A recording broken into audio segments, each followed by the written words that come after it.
దేవుడి నామానికి వందనాలు. పాస్టర్ గారికి, పాస్టర్ అమ్మ గారికి కూడా వందనాలండి. సాక్ష్యం చూస్తున్నటువంటి మీ అందరికి కూడా వందనాలు. మాది తాడేపల్లిగూడెం మండలం పెత్తాడపల్లి అనే గ్రామం. నా పేరు ఉయ్యూరు శ్రీనివాసరావు. నా భార్య పేరు విజయ పెద్దీశ్వరి. మాకు 2009 మార్చి నెలలో వివాహం జరిగింది.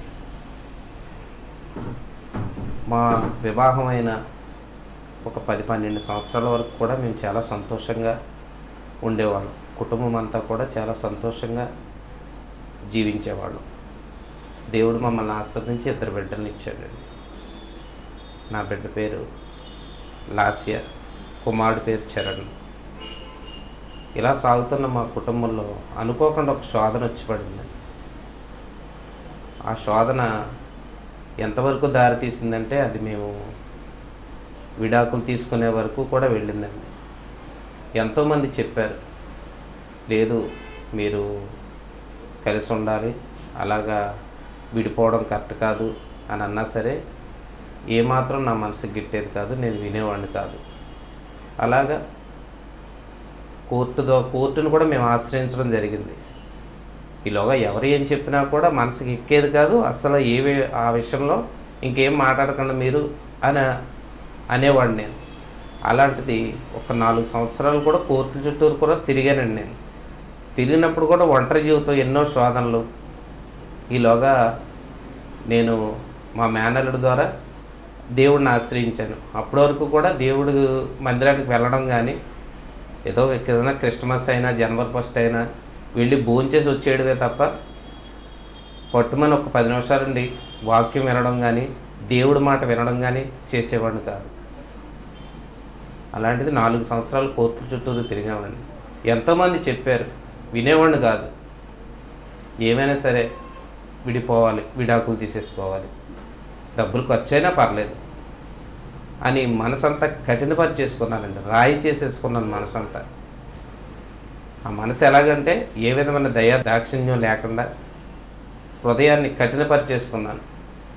దేవుడి మందిరానికి వెళ్ళినా కానీ అన్నీ వినేవాడిని. కానీ ఇలా భార్యను విడనాడువాడు అని మత్తయి సువార్తలో ఉంటుంది. భార్యను విడనాడువాడు వ్యభిచారం చేసినట్టు, వేరొక వివాహం చేసుకున్నా వ్యభిచారం చేసినట్టు, ఆమె పాపం చేసినా కూడా ఆ పాపం నాకే అన్నట్టు ఎన్నోసార్లు దైవజనులు చెప్పినా కానీ ఆలోచించుకునేవాడిని, కానీ మనసు మళ్ళీ కఠినపరిచేసుకునేవాడిని. అలాంటిది కోర్టులో డైవర్స్ కూడా అయిపోయాయండి. ఇంకా ఎప్పుడు కూడా హృదయం విడిపోమని మందిరానికి వెళ్ళినా, ఎంత వాక్యం విన్నా మనసుకి ఎక్కేది కాదు. అన్నీ ఎక్కే, కానీ ఈ విషయంలో వినేవాడిని కాదు. ఏమైనా 2వ వివాహం చేసుకోవాలి, మళ్ళీ జీవించాలి అని అనుకునేవాడిని. అలాంటిది విడాకులు కూడా ఓకే అయిపోయినాయండి. బిడ్డలిద్దరికీ కూడా ఇవ్వాల్సిన అమౌంట్ అంతా ఇచ్చివేసి, భార్యకి ఇవ్వాల్సింది కూడా ఇచ్చివేసి నేను విడాకులు తీసుకున్న తర్వాత నాకు ఇంకో వివాహం చేసుకోవాలని 3 సంబంధాలు కూడా వచ్చినాయండి. తెలుగు మ్యాట్రిమోనీ 3 వివాహాలు వచ్చినాయి, సంబంధాలు వచ్చినాయి. నేను ఏదైనా సరే దైవజనుడు ఒక సలహా అడిగేవాడు. ఎప్పుడు దైవజనులు చేయి పెట్టి ప్రార్థించినా కానీ నీ భార్య నువ్వు కలిసి ఉన్నట్టే ఉంది అని అనేవారు. అప్పుడు ఈయనేంటి, నేనేం విడిపోదాం అనుకుంటున్నాను, విడాకులు తీసుకున్నాక కూడా ఆయన మీ భార్య నువ్వు కలిసే ఉన్నట్టు దేవుడు చూపిస్తున్నాడు అనేవారు. అలాగా 2-3 సార్లు కూడా ఆయన అలాగే చెప్పారు. చెప్తే నేను దైవజనుడు కూడా మనసులో చిరాకు పడ్డాను. ఈయన కావాలని చెప్తున్నారా ఏంటి? విడాకులు తీసుకున్న తర్వాత కూడా నా భార్య నేను కలిసి ఉండటం ఏంటి, అది అసలు ఇది జరుగుద్దా అని దైవజనుడు కూడా మనసులో నేను తిట్టుకున్నాను. కానీ దేవుడు అద్భుతం చేశాడండి. ఒక్కరోజు దైవజనుడు నన్ను పిలిపించి మాట్లాడారు. దైవజనుడు ఆ రోజు శుక్రవారం అండి, ఉపవాసం ఉండగా దైవజనులతో దేవుడు మాట్లాడారండి. నా కుటుంబాన్ని కట్టబోతున్నాడు దేవుడు, మళ్ళీ నా భార్యను నాతో కలిసి జీవించమంటున్నాడని దైవజనులు నన్ను పిలిచి చెప్పారు. చెప్తే నేను ఎటు ఆలోచించుకోలేకపోయాను. ఏంటి అంటే అప్పుడు దైవజనులు చెప్పారు, దేవుడి మాట విను, దేవుడి మాటకు లోబడు, దేవుడు ఏది చెప్పితే అదే ఆశీర్వాదం. దేవుడి మాటకు లోబడిన వారు ఎంతోమంది జీవితాలు బాగున్నాయి. దేవుడి మాట తిరస్కరించిన వారి జీవితాలు ఏవి కూడా బాగలేదు. ఆ మాట నాకు నా మనసును ఒక్కసారే, అప్పుడు దాకా కఠినంగా ఉన్న మనసంతా కూడా ఒక్కసారి మెత్తబడింది. ఏంటి ఇలా చెప్పారు దైవజనులు మళ్ళీ నేను కూడా వాక్యంలోకి వెళితే ఆ రోజు దేవుడు యోనాని వేరే పట్టణం వెళ్ళమంటే వేరే పట్టణం వెళ్ళాడు. అప్పుడు దేవుడు ఆ ఓడనే ముంచివేయాలని చూశాడు దేవుడు. అలాగే నేను కూడా దేవుడి మాట వినాలి. ఇదేంటి దేవుడు ఎంత సూటుగా చెప్పినా కూడా వినకపోతే ఎలాగా? దేవుడు 1-2 సార్లు చెప్తాడు, వినకపోతే దేవుడు వదిలేస్తాడు అని దైవజనులు కూడా చెప్పారు. అప్పుడు అర్థం చేసుకున్నా, ఏదైనా సరే దేవుడు నా మంచికే అది నిర్ణయించుకొని వెంటనే అప్పుడు దాకా కఠినంగా ఉన్న నా మనసు ఒక్కసారి ఎవరో వచ్చి టచ్ చేసినట్టు అయిందండి. ఒక్కసారి వెంటనే నా మనసంతా కూడా నెమ్మది నిదానం వచ్చేసింది. క్షమించాలనే స్వభావం వచ్చింది. అది నా వల్ల సాధ్యం కాదు. అది నా వల్ల అయితే సాధ్యం కాదు. అంతవరకు కూడా నా మనసు ముక్కలైపోయింది, కఠినమైపోయింది. నేను హృదయాన్ని కఠినపరిచేసుకున్నాను. అలాంటిది ఒక్కసారి నా మనసు మెత్తబడింది. సర్లే, దేవుడు చెప్పాడు, వినాలి. దేవుడు చెప్పిన మాట అంతా ఆశీర్వాదమే. ఎన్నో కుటుంబాలు కట్టబడుతున్నాయి, ఎన్నో సాక్ష్యాలు చూస్తున్నాం. కానీ మనం కూడా మారాలి. ఒక్కసారి మన మనసు మార్చుకోవాలి. బిడ్డలకు మంచి భవిష్యత్తు ఉంది, బిడ్డలకు కూడా మంచి భవిష్యత్తునివ్వాలి అన్న ఉద్దేశంతో నేను నా మనసు మార్చుకున్నాను. దైవజనులు నా భార్యతో కూడా మాట్లాడారు. ఆవిడ మనసు కూడా మారింది. అంతకుముందు ఆవిడ మనసు కూడా చాలా కఠినంగా ఉండేది. అలాంటి దేవుడు ఆవిడ మనసును కూడా మార్చాడు. విడాకులు తీసుకున్న తర్వాత కలవడం ఏంటి, ఇది అసలు జరిగే పని ఏంటిది అని ఎన్నోసార్లు ఆలోచించుకున్నా. ఎవరైనా అసలు ఇది సాధ్యమా అనుకున్నా. కానీ దేవుడు నా మనసును మార్చాడండి. నా కుటుంబాన్ని నేను కట్టుకోవాలి, నా భార్యని నేను మళ్ళీ తీసుకురావాలి అన్న ఆలోచన నాకు దేవుడు పుట్టించాడు. మేము ఎంతో సంతోషంగా ఉన్నప్పుడు కుటుంబంలో ఎంతో సంతోషంగా ఉన్నాం. చక్కగా ప్రతి వారం కూడా ఆదివారం కుటుంబంగా మందిరానికి వస్తున్నాం, కుటుంబంగా దేవుణ్ణి సేవిస్తున్నాం. నేను చేసే వ్యాపారం కూడా దీవించబడింది. నేను వ్యాపారంలోంచి కూడా 10% దైవజనులకు కూడా ఇస్తున్నాను. అంత ఆత్మీయంగా మేము బలపడుతున్నాం. ఇద్దరం కూడా మళ్ళీ దైవజనుడు మా ఇద్దరికి కూడా మళ్ళీ తిరిగి వివాహం చేశారు. ఇది దేవుడి వివాహం, ఇది దేవుడి నిర్ణయం అని దేవుడి ద్వారా మళ్ళీ మాకు వివాహం జరిపించారు. మా కుటుంబం అంతా కూడా ఎంతో సంతోషంగా ఉన్నాం. మా మధ్య ఏ భేదాభిప్రాయాలు లేవు. మా మనసులకు కూడా నెమ్మది నిదానం వచ్చింది. ఇద్దరం కూడా రక్షించబడ్డాం. పిల్లలు కూడా చక్కగా చదువుకుంటున్నారు. మళ్ళీ మా కుటుంబాన్ని ఇలా కట్టిన ఆ దేవుడికి ఏమిచ్చినా రుణం తీర్చుకోలేం. విడిపోయిన కుటుంబం కట్టబడడం అంటే అది దేవునికే సాధ్యం. ఇది మా వల్ల ఈ పని కాదు, దేవుడే చేశాడు ఈ కార్యం.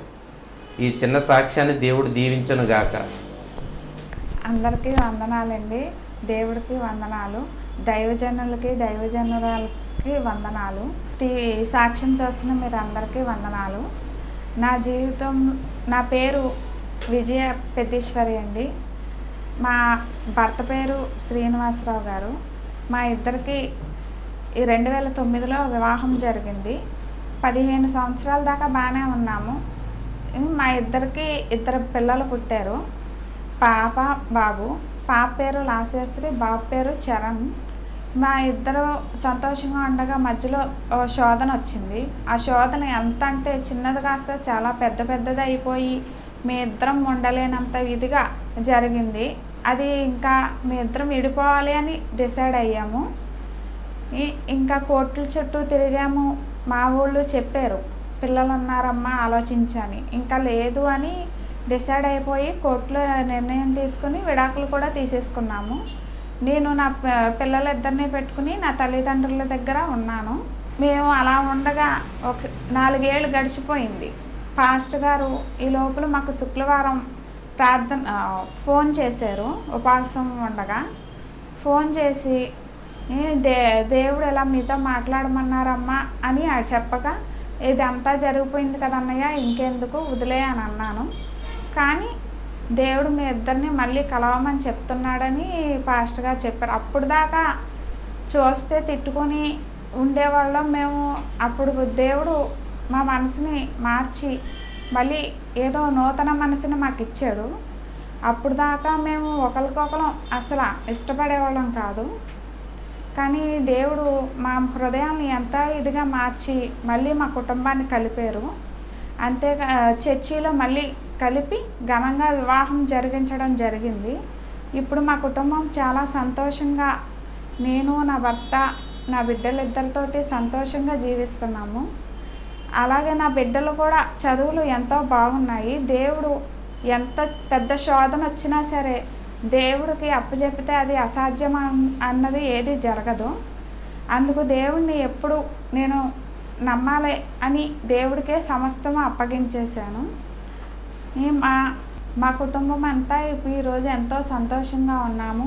దేవుళ్ళో ఇంకా బలపడాలని ఆశపడుతున్నాము.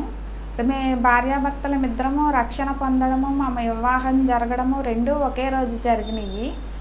ఈ దేవుణ్ణే మేము ప్రతి వారము కుటుంబంగా వచ్చి ఆరాధించడం జరుగుతుంది. అలాగే ఇంటికాడ కూడా నిత్యము దేవుణ్ణి కుటుంబ ఆరాధన చేసుకుంటున్నాము. ఎంతోమంది నా హృదయాన్ని కూడా మార్చాలని ప్రయత్నించారు. విడాకులు అయిపోయినాయి కదా, అటువంటి భర్త నీకెందుకు, మళ్ళీ పెళ్లి చేసుకో అని చాలామంది చెప్పారు. నా తల్లిదండ్రులు కూడా అన్నారు, విడాకులు అయిపోయినాయి కదమ్మా, మంచి సంబంధం చూస్తాం, వివాహం చేసుకో అని. వద్దు, నాకు అది ఇష్టం లేదమ్మా, నా బిడ్డలకి తన తప్ప వేరే ఎవరిని చేసుకున్న తండ్రి అవ్వరు, నేను అలాగే ఉండాలి నా బిడ్డలతోటి, నా బిడ్డకి తల్లిగా ఉండాలని నేను ఆశపడ్డాను. అలాగే నేను వేరే పెళ్లి చేసుకుంటే తన వ్యభిచారంగా చేసినట్టు అవుతానని అనుకున్నాను. తన తండ్రి స్థానం తనకే ఉండాలి, ఇంకొకరు రాకూడదని ఆలోచించాను. అందుకు వాళ్ళందరికీ చెప్పాను నాకు వేరే రెండో వివాహం వద్దని. అలాగే ఉన్నాము. దేవుని మాటకి మేము లోబడినందుకు దేవుడు మమ్మల్ని ఎంతో ఆశీర్వదించాడు. నేను అలా ఉన్నందుకు దేవుడిని ఎంతో ఆశీర్వాదం పొందుకున్నాను. అలాగే దేవుడు మా కుటుంబాన్ని చాలా సంతోషంగా దీవిస్తున్నాడు. దేవుడిని మా కుటుంబానికి కలిపినందుకు దేవుడికి మేము ఎంతో రుణస్తురాలము. దేవుడి నామాలకి వందనాలు. మా అమ్మ మా నాన్న 4 సంవత్సరాలకు ముందర విడిపోయారు. డివోర్స్ కూడా తీసేసుకున్నారు. మేము అప్పుడు చాలా బాధపడ్డాం. ఇప్పుడు మళ్ళీ మా కుటుంబాన్ని దేవుడు కలిపాడు. ఇప్పుడు సంతోషంగా ఉన్నాము. ఈ చిన్ని సాక్ష్యం దేవుడు దీవించును గాక. నేను చెప్పేది ఏంటంటే, నేను నా భార్య కూడా 4 సంవత్సరాలు దూరంగా ఉన్నాం. నా బిడ్డలు కూడా నాకు దూరం అయిపోయారు. అటువంటి టైంలో నేను ఎన్నో శోధనలకు గురయ్యాను. ఎన్నో శోధనలు, చెప్పరాని శోధనలకు గురయ్యాను. మందిరానికి వెళతానే ఉండేవాడిని, కానీ నెమ్మది ఉండేది కాదు. చక్కగా మందిరానికి అందరూ కుటుంబంగా వస్తూ ఉంటే చూసి, ఏంటి నా కుటుంబం ఎలా అయిపోయింది, ఏంటి నా పరిస్థితి ఎలాగైపోయింది అని ఎన్నోసార్లు కుమిలి ప్రార్థనలో ఎంతో దేవుడికి మొరపెట్టుకునేవాడిని. తండ్రి నువ్వే చేయాలి, ఏం కార్యం చేస్తావో చేయి నాయన, నా నిర్ణయం వద్దు తండ్రి, నువ్వే చేయి నాయన, ఏం చేస్తావో తండ్రి, నేను మందిరానికి మరలా కుటుంబంగా కలిసి రావాలి, నువ్వు కుటుంబాలు కట్టే దేవుడు నాయన, మాకు ఏది మంచి అయితే అదే చేసే దేవుడు తండ్రి, నువ్వే నాయన నా జీవితాన్ని మార్చు అని ఎన్నోసార్లు ప్రార్థనలో మొరపెట్టుకున్నా. దేవుడు నా ప్రార్థన ఆలకించాడండి. కూలిపోయిన నా కుటుంబాన్ని కట్టిన దేవుడు అంత దేవుడు అండి. మన దేవుడు అంత మంచి గొప్ప దేవుడు. కానీ అంత దేవుడిని మనం కలిగుండి కూడా మనం కొన్ని నిర్ణయాలు, మన సొంత నిర్ణయాలు తీసుకుంటాం, దానివల్ల ఇబ్బంది పడతాం. దయచేసి ఎవ్వరూ కూడా చిన్న శోధనలు, చిన్న గొడవలు భార్యాభర్తల మధ్య వస్తూ ఉంటాయి. కానీ వాటిని మనం ప్రార్థనతో జయించాలి. దేవుడి నిర్ణయానికి లోబడాలి. ఒక్కొక్కసారి దైవజనుడి సలహా తీసుకోవాలి. మనం కుటుంబాన్ని కట్టుకోవాలి. మన దేవుడు ఎంత గొప్ప దేవుడు అండి. ఎన్నో కుటుంబాలను కట్టిన దేవుడు, కుటుంబాల మధ్య నెమ్మదినిచ్చే దేవుడు.